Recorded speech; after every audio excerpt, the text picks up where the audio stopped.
Yeah, one of the consultants hasn't turned in any invoices. Uh-oh. I'll let you guys figure out which one that is. Yeah, yeah.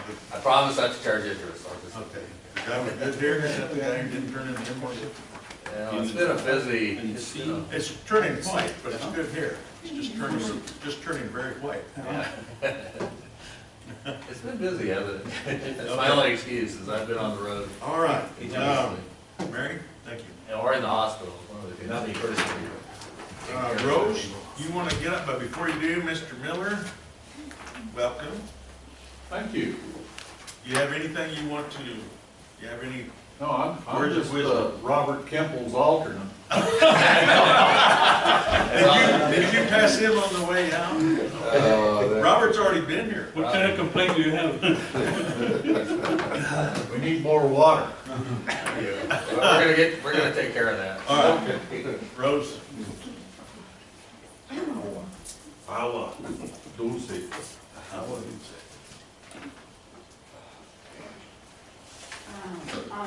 Good morning. Good morning. First item is we have two adjustments, and if you look at your revised copy, it's a handout.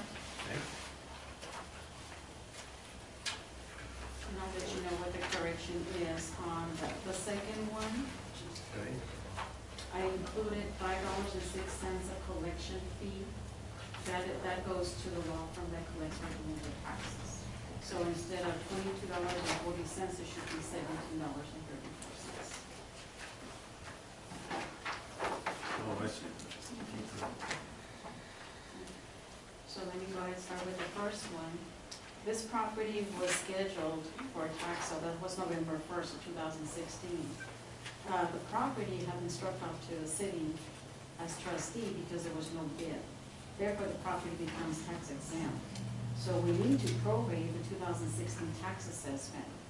There's 312 days that are taxable, and what we need to do is remove 53 days. And that would be the tax assessment, that's 62 cents, and penalty and interest is 55 cents for a total of $1.17. Did I count for everything? Everything counts. Everything counts. The second one, this is a two-part. The property actually had been already struck off, so it was under the county of El Paso as a trustee. Our software keeps accumulating penalty and interest, so I had to adjust the penalty and interest of $17.34 to reflect that of October 2015. Because the property was sold, it was a tax resale, we got a total of $355.58. So the balance needs to be extinguished, which is $16.68. So the breakdown would be on tax assessment, $4.68, $12 of the accounting service fee, $17.34 penalty and interest, for a total of $34.02. Grand total adjustment, $35.19. Okay. Wow. Now, was that all of them, Rose? Yes, sir. This is Okay. And then down below, you just basically showing the It's flow the through. detail per year. Yeah. Well, there you go. And I need a motion for that. Motion to consider and approve. Yes, we sure do. Did you make that motion, Mike? Yes, you did. I hear a second? All those in favor signify by saying aye. Aye. Anyone opposed, same sign. Thank you. You made it the first time. Alrighty, I'm gonna invest that $1.10 or whatever. $1.17. Dollars on $1.17. Sheriff's property investment. Our next report is an update on the public service board assignments. This is 2013 through 2017. This is a joint program that we're working with public service board to solicit water rights. We have presently processed 1,751 leases. In processing fees, the district has collected $175,100. And in delinquent taxes, $34,863.72. And that's still unknown. I thought we were still working at it. The next report is for Lower Valley Water District. It was a This is surprise. There were 10 of them. There you go. There it was. It was You asked surprise. about it last month. Yeah. Exactly. This is 2015 through 2017. We are presently, for this year, I'm sorry, for this term, we've processed 390 leases, collected $39,000 in processing fees, and they're still not paying delinquent taxes. And we ask that question every month. too. Yes, sir. And, yes. Our next report is the comparison. June 2017, we are at 97.6264% versus last year, June 2016, we were at 97.8436. We are trailing a bit, but I do have 4 property owners that we have made contact, and they will be paying this month. And basically, it's a courtesy call that we make, let them know that coming July, there's a 15% collection fee for the attorneys, and then the penalty interest increases 3%, which is a total of 18%. So you think you might get some attention? Yes, sir. So that's another way of, we just make courtesy calls, and they work. Oh, that's very good. And then the next report is our tax suits.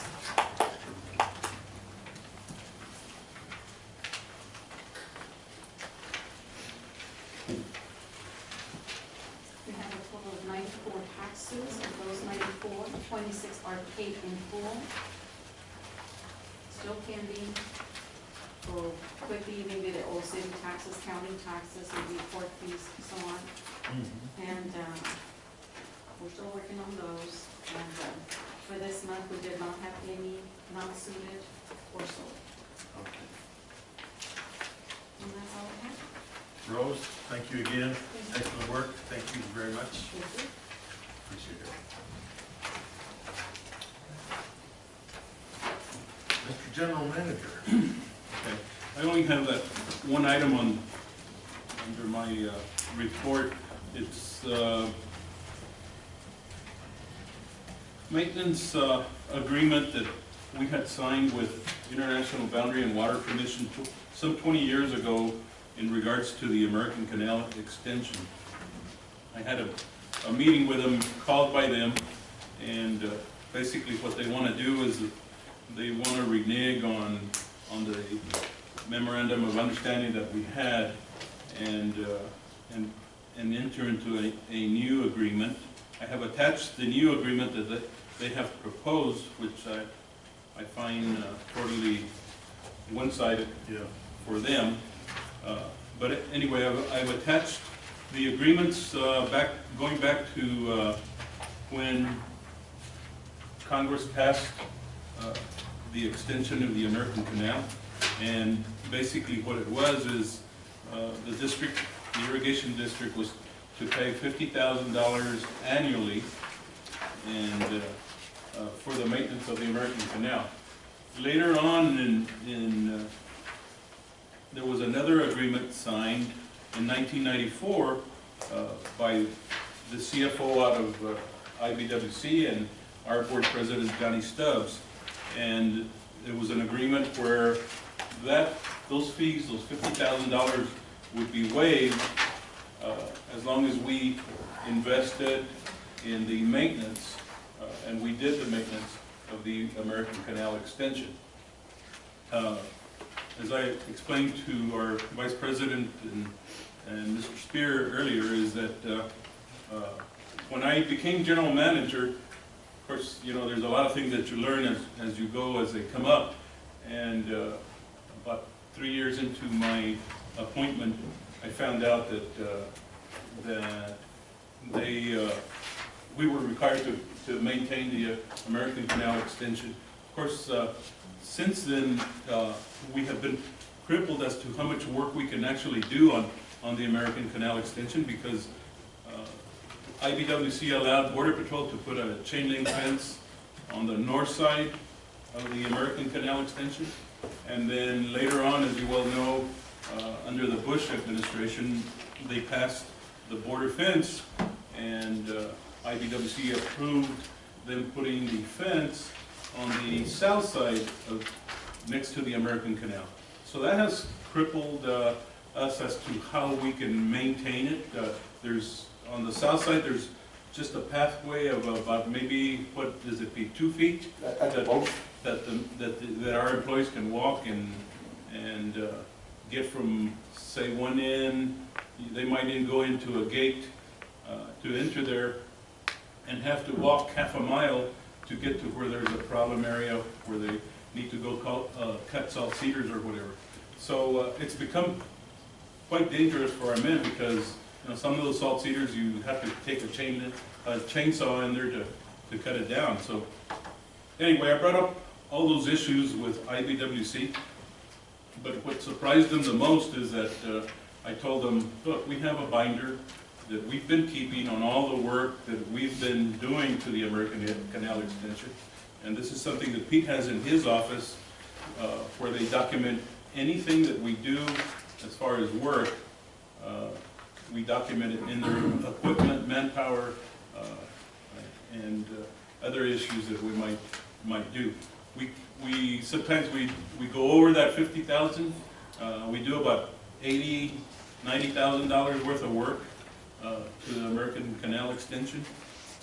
We've assisted IBWC when during the '06 flood, above the American Canal extension, there was several panels of concrete that were blown out, and we sent manpower to, because they didn't have any concrete workers, so we sent manpower down there and assisted them for close to a month in making all those repairs. So we've got all that documentation.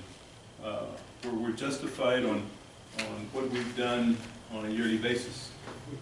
But what I'd like from direction from the board is I'm ready to turn this over to Jim and let Jim handle it with their attorney, because I think, like I said, I think their MOU that they claim, this new one that they wrote up, is very one-sided.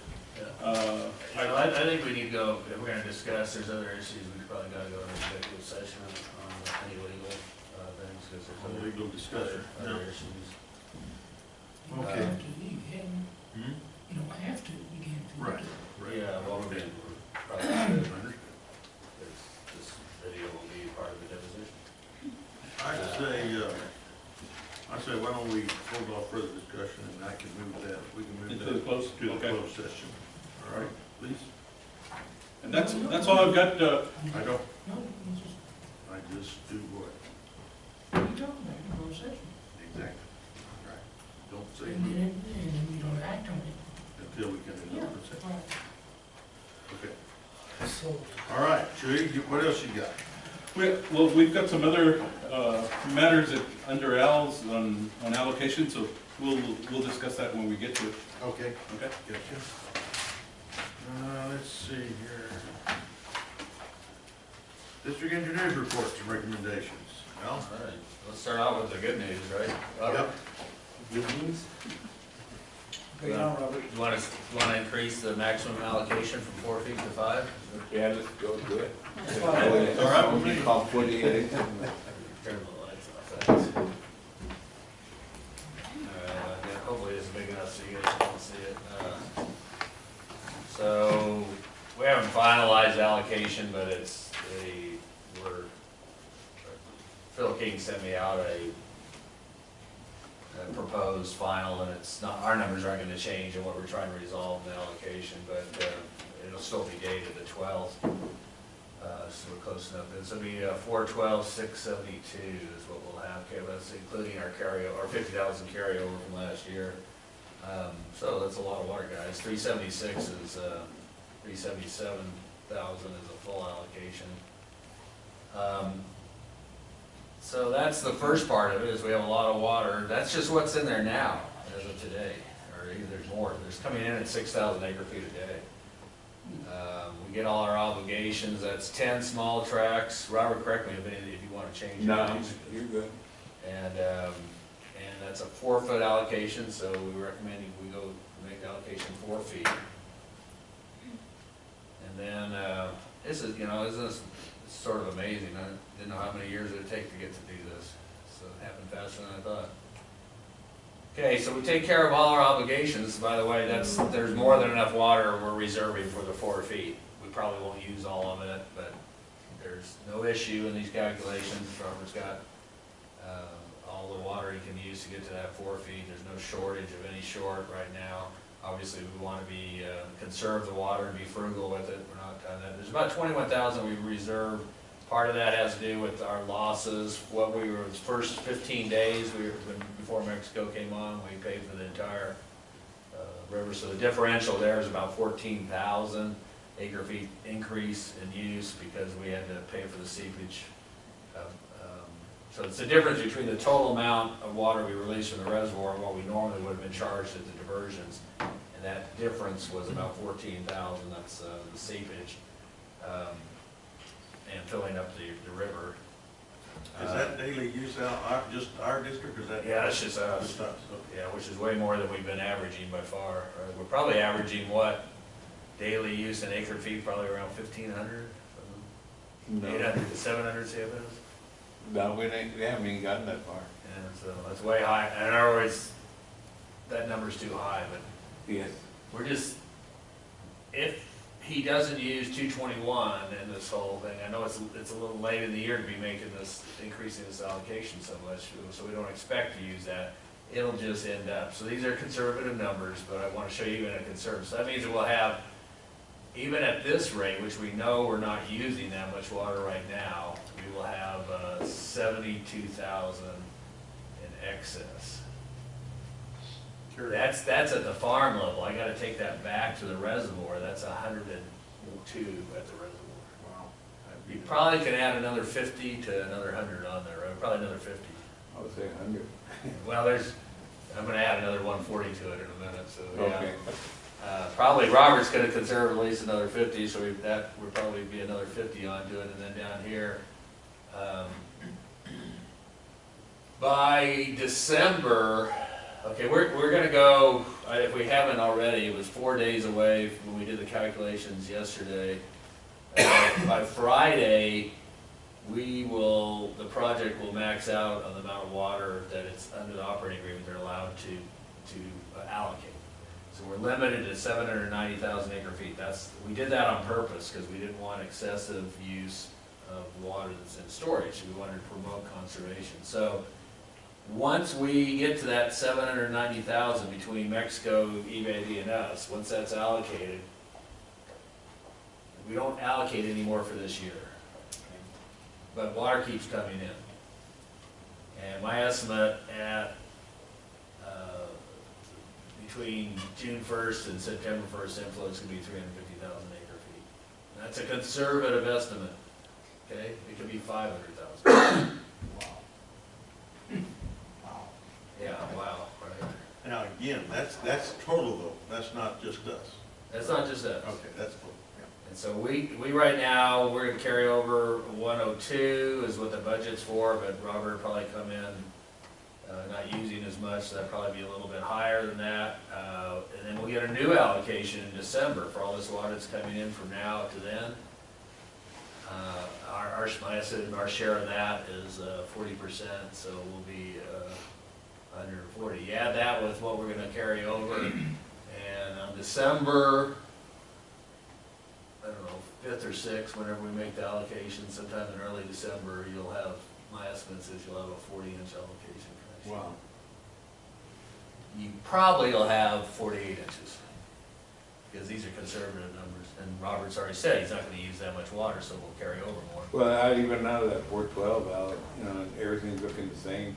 We're probably going to use about 220, 230, so.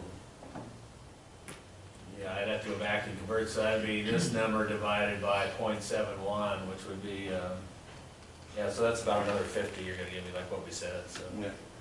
So, anyways, so yeah, even with that 50, if this is increased by 50, is what Robert's telling me, is the assessment that that's gonna go to 48 inches, almost guaranteed. So we still gotta get those 350 in, this water's gotta come down, but there's a good chunk of it's already in the river coming down. So, like I say, we're accumulating at 6,000 acre feet a day right now. That's great news. Yeah. So we've been in discussion with CPAD, trying to get their water use I think it's very, you understand, this is actually a conservation, I know people won't, it's hard for them to understand the hydrology of it, but at this point in time, the more water the two districts can put to beneficial use, the better. To the extent that we can recharge the depletions on the groundwater, we should try to do that, because if we can get the drains flowing again, and we can get EPAD having some operational waste, for the way operating agreement works is for every acre foot that they waste out of the spillway, they don't lose it. We use it, and they get credit for it. And so the operating agreement was designed to maximize conservation. And so, and then once we get the drains coming back up, that means the leaching factor, which is typically gonna be at least an acre foot a year to keep the salt balance, that's gonna start returning, and we're gonna start blending it, so it gets us back into where we were historically. That generates a lot more water for EPAD's allocation, generates a lot more water for everybody. I know it sounds counterintuitive, the more water you use, actually the more you'll get, but if we can take care of this, use some of this water to recharge the aquifer, get everything back to functioning, that means next year will be a lot easier on EPAD. Probably won't change for us, because that's the purpose of the operating agreement, was to defer or to mitigate the effects of those depletions. And so, but for EPAD, they're paying for all those depletions, and for them to get back and be in a surface water district, if they can use this water to cut back, have people shut their wells off so the depletions aren't so great, get the aquifer recharge, that's what they want to do. We simply want to do this all the time, and then get the drains flowing, at least somewhat flowing again. I think it would be super important to the project. I don't know that they're going to be able to do that. We've had, 10 years of getting people not to use water. So, and June 1st or June 12th or 14th today, whatever, they're having their meeting today too, trying to tell everybody that we got a whole bunch more water to use this year. It's going to be a little bit hard to do. But, we allocate 4 feet here. I think they're going to allocate 2, right? Right. I lobbied for 3. I think they've got the water. I think they're going to only do 2. We'll see. Maybe 2.5. Well, their politics a little different up there too, so. Yeah. So, any questions? I know that's a lot of information, but you haven't seen anything like that before. Some of the board members have never seen it, right? So, would you like to do that allocation now, or we want to do that a little later? We do it now, or unless Robert wants to, has anything No. to change. You gotta do it, the faster you can do it, so we can put out the small tracks. All right. So we can move on. So, All right. so Yeah, move like. we can schedule everything for the rest of the year and make it a lot easier on everybody. All right, we'll still let you talk too. Okay, great. Get on, But we can, I'll entertain a motion right now. I'll move to- for- Okay. For the Consideration for 4 foot, 4 acre feet per 4 acre foot, foot, per acre of irrigable land. as recommended by the. And in that motion, do we address small tracks at this point? or- No, they come out That's- automatically. It's their irrigable land. All the city contracts are irrigable land. The only one that's not is the portion of the 2001. And we don't, as a mutual agreement with the city, we don't allocate after, what was it, March, or whenever our last allocation was, 2 months So, ago. let me get this right, you wanna allocate 4 feet right now? Well, that's what they're asking. We have a motion. I think Are we gonna, I mean, we're halfway through. No, you just got started, Larry. What? You just got started. Yeah. Hey, I'm not halfway. No, I think you have to, I think you have to allocate for it. Yeah, I don't think you have a choice. you think it's gonna cause any problem? No, Larry, You don't have to take the water. Even if you go to 48, you're gonna still stay There's a lot about of people the who same won't water use it. we used last year. That's what I'm getting The at. majority won't use it, but The it's, majority you have to make it I'll available. use it. But it's there. It's there, and, I'll probably use it. I mean, I would say that you might have let's say that we barely made it to 4 feet, and you guys wanted to have a reserve for next year. We haven't ever done that. That would be a first. We probably could justify it in terms of being conservative, and the fact that people probably can't use it. You might allocate 3.5 or something. But I just wanna know Robert's take on it. It's a win-win. It's a Right win-win. now, like Art said, the pecan people, and you got, the 15,000 acres out there, they'll use the water. Yeah. And then you got a lot of other farmers that come in here that have idle land and they wanna know they're gonna get additional water so they can even pre-water it to put to Sudan and they're just to send down the salts and stuff like that. Okay, That's what they want there right now, all right. to prepare for next year. I move we raise it on to 4-4. All right. Mike, second. All right, got that? All those in favor signify by saying aye. Aye. Anyone opposed, same sign. Okay, and Robert brings up a good point, and this is, I think, important, after we've accumulated a certain amount of salinity hazard in our soils during this shortage. We previously, in previous years, we had a salinity management program that when we went to full allocations, we started discussing whether we want to implement that. That has to do with taking the effluent, which is high in sodium, it's our highest sodium stream we've got, and moving that downstream so that it doesn't get applied to your guys' lands. Now, we don't, when we're short water, we don't do that. But next year, as I'm showing you, and we don't have to discuss it here, I mean, I'm just getting it ready, that normally we would consider looking at that program next year, and we'd start that in December. And if we truly, like we're predicting, have a full allocation in December, then that would be the time to start thinking about if you guys want to do that management program. It would benefit 9A since they're the tail end, but it would benefit, you know. Yeah, well, I think this is the time to leach, and the better quality water we can give you to leach, you know, if we're gonna go back and do that program again, this is the time we can do it. We really can't do it unless we have full allocation, probably can't do it unless we have full allocation 2 years in a row, which we will now. So you guys have any excess water you have, I know you still pay whatever the tax rates, the charge is, $25 an acre foot? Yes, sir. You still have to pay that, but to use it for leaching water would be a smart thing to do. Like you say, if it's growing green manure with Sudan or whatever, an extra irrigation. Other issues, we're gonna try to run to October 15th? October. Well, the swamp tracks are scheduled to release October the 1st. Yeah, so it's. I like That's a good idea of bleaching out the water. There's a lot of pecan orchards hurting these days. Yes, there are, There's so a that's lot. a great idea. A lot. October, we'd like to run to October 15th. Yeah, That's all right. yeah, that looks real good for kind guys too, 'cause our irrigation, you know, runs a little later than the cotton. There seems to be still a lot of land out there that's idle. They wanna have a chance to, Sudan or something. well, get some extra water on it. Yeah, something. Okay, that sounds good, all that's good. All right, let's see here, Al, what else you got? Third-party construction, even, no? That's Jay's, if you, let's go over any, we have a little bit going on. We've got, on the west side, PSB's got a 36-inch water main that they're constructing along Strahan. And they completed the first bore under the Confield lateral, the end of March, or April. And they're trying to get that other one scheduled on Strahan, but that was right by Mr. Singh's house. So, everything's going well. They're doing a little bit of dewatering.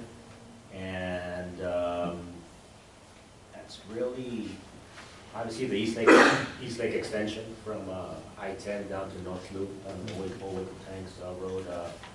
All the structures have been completed. They're working on the actual highway now. So, but the water's flowed down the Juan de Herrera Branch C, and culverts that were constructed function properly. Many complaints. That's really it. It's kind of slowed down, obviously, with the water. All right. Well, let's continue on then, Pete.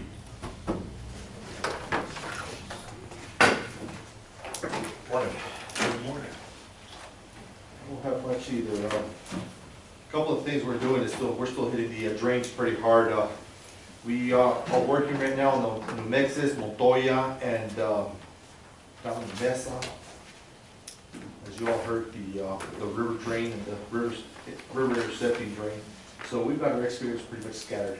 I do have mowers in the upper valley and some down here. So we got most of our drain mowers out there.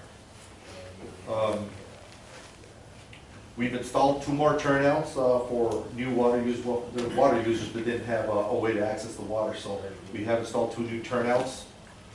We have 1 more to do for that project that Jay just spoke about on the branch C from the East Lake road that's coming in.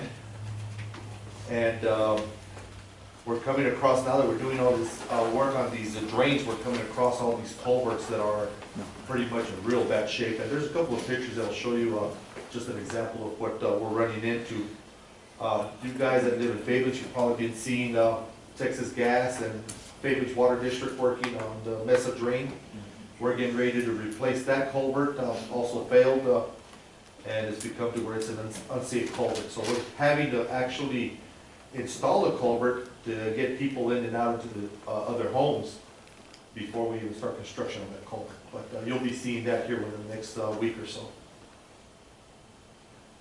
We continue with the rebuilding of our ditch banks. Some of these cement line ditches that the dirt has kind of eroded away from the top. We're bringing the banks back up. We're hauling dirt when we have to.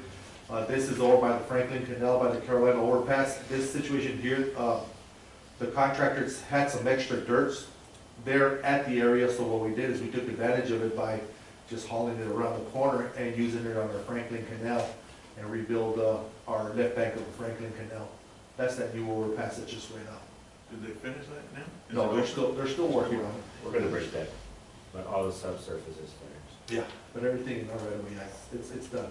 So we took advantage of that dirt and used it on our Franklin. This is one of the culverts that was replaced there at the tail end of the Sanedi Westway 1. This one's also been completed.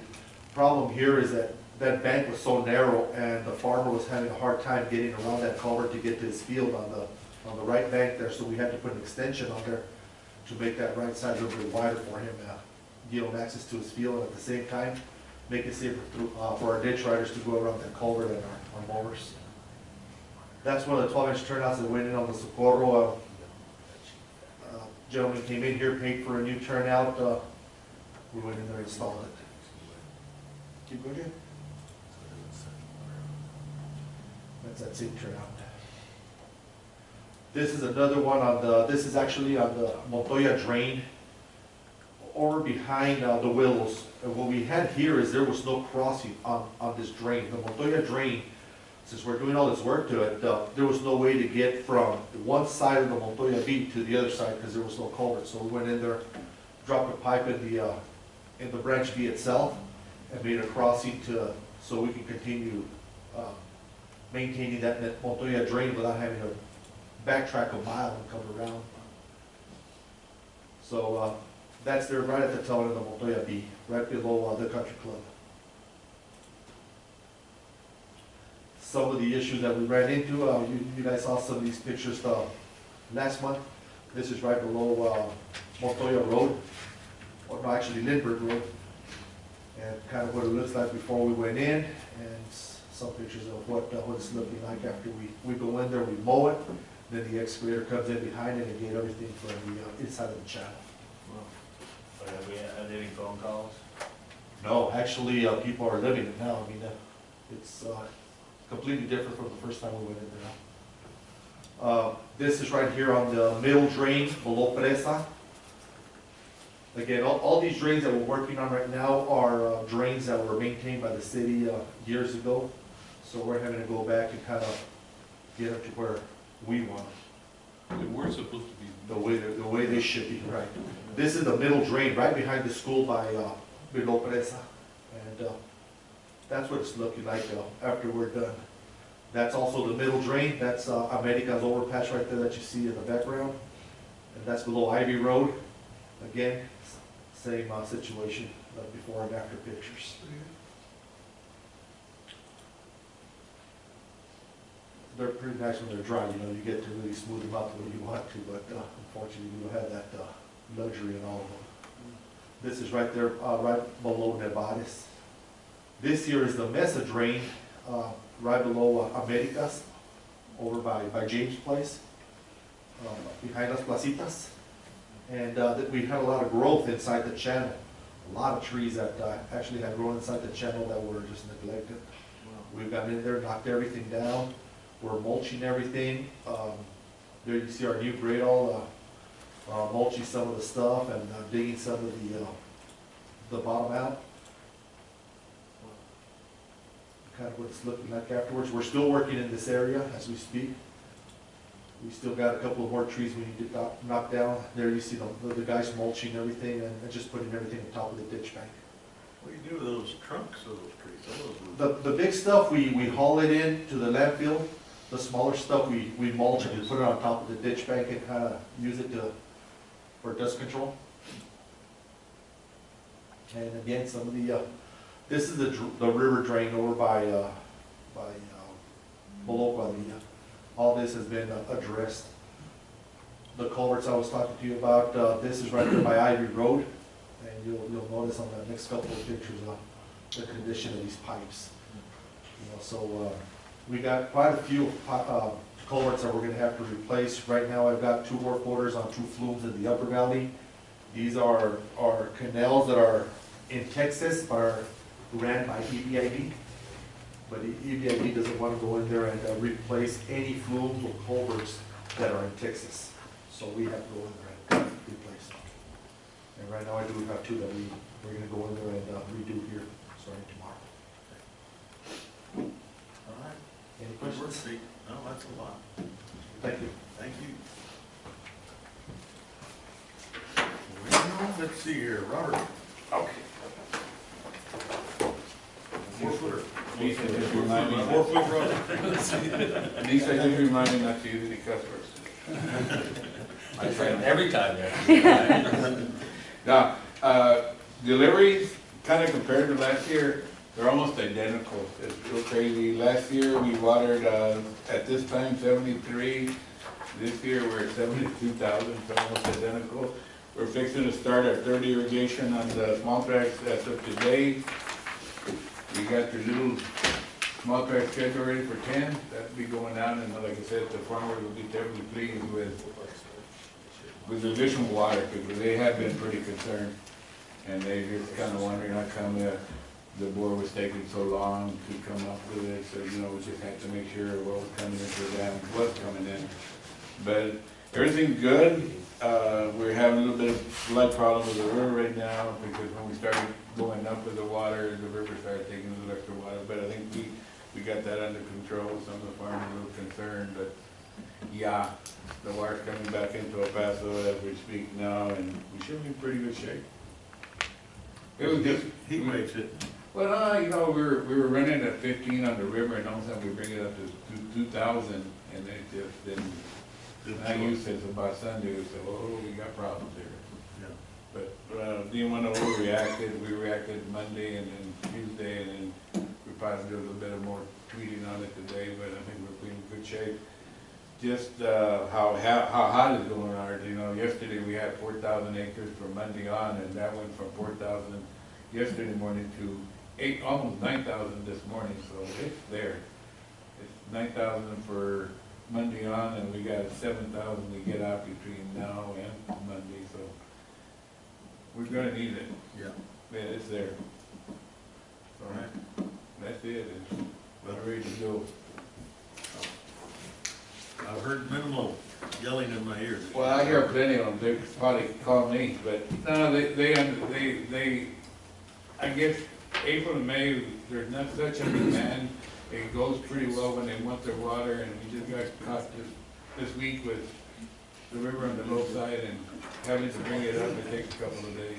It's starting this week. I've got a little bit of my neighbor told me, but. He's called me twice, he's called every ditch rider. Yeah, I called him this morning at 7 o'clock, and I said, Tony, he said, listen to this, Tony, he said, you order water, when you order water, you order 1,000 acres at one time. He said, I don't know whether you're gonna want 2 heads, 3 heads, or 1 head. Sometimes you just want 1 head, and I don't understand you. He said, I've asked you before, when you order, you need to have you or Oscar give me a call, so I understand what you want, Tony. This time you ordered, and you want 4 heads. He wants everything. So, you know, and I told you that, Tony. Well, you're not home so early, right? Well, my son's Adam mentioned something about Vice President of the board. He told me he didn't even know that. And after all these years, even though he called me anything but boy, since then, I've been getting a little more calls. Yeah, so now he was upset, Casey Rogers was a little upset, and, but now I got the water, so now I called them. Oh, dude, all right, Now we're good. okay. Any questions? Good job, Rob. I just talked to, Mr. Reyes, we said on the boundary, on the MOU, the evacuation, we don't need to go into executive this time, I just need 30 days to work on some issues with them on it, and then we'll brief you again next week. All right, we can You give us a month to keep try that to- off the closed session. Yeah, I think we can get it resolved. Okay, we're gonna go into closed session anyway a little bit, but it shouldn't be too long. Is that right? Well, we can discuss that in closed session, okay, I already. No, I think we're all right. All right. Let's see here, number 10. Well, my book says water delivery allocation, we've already made the one. Do you want to discuss the ones by contract or anything like that? Is that a separate issue? Should we? No, No, we're good all on good? that. Everything's good? Yes. Okay. Let's go on to Jay, you got the applications, licensees and all that good stuff. Yes, we got an application, on a home on West Side Drive that, I guess it was foreclosed on. Is that our first one? A, application 1936, letter A, it was foreclosed on and had been sitting for a while. They were about to convey the property to the Secretary of Housing and Urban Development. And the home lies adjacent to La Union East Lateral. And the title company would not close I guess the conveyance, it's not even, I don't know how they're gonna transaction, but, because they didn't have a license to cross La Union East. So, I guess these guys are obviously from out of town, so they finally, touched base with us and we worked through all the, details. And they've, supplied, the survey and the necessary documentation for the easement to cross La Union East, so they can move forward with the conveyance to the HUD. And engineering recommends this application for approval. All right, motion. Are there any questions? Fee? Fee, it is $2,500. It's a small existing culvert, so 15 feet in width, 2,500. To a private resident. Yeah, they're taxpayer, yes, they're taxpayers. Okay. It's in the district. The taxpayer private resident, okay. I hear a motion. So moved. All right. Larry makes a motion, Mike seconds it. All those in favor signify by saying aye. Aye. Anyone opposed, same sign. All right. Go on. And B through F, B through. they can be Okay. grouped together. Cantera, as I mentioned, this will be with 1941, their 25th application. They, I guess, won the bid to supply Socorro ISD and El Paso ISD with fiber optic internet service to all their schools. So this is a continuation of that particular project. And they have constructed probably 3/4 of them, they're moving right along and have been very cooperative contractors in every way. And they've provided the surveys and engineering documents as well for all of these, and engineering recommends these for approval if y'all don't have any questions. These are the same rate as the previous ones that were approved. The same one? Same rate? Yes. Yeah, this is a little More under, approved already. a little under 100,000. 100,000 for Oh, what you mean? all the five. Oh, That's at the rate that you guys had discussed prior. Correct. Same rate. Same type of service provided by the entity, That's just schools. fiber optic. These are just schools. Yes. Yes. Anyone want to make that motion? To accept these applications? Anyone makes the motion? Second. Larry seconds. All those in favor signify by saying aye. Aye. Anyone opposed, signify by same sign. Okay. Oh, there's no more on the next page. Okay, let me see. We have, I guess that's all. We have a little bit for closed session, so we let it show at 10:05. We will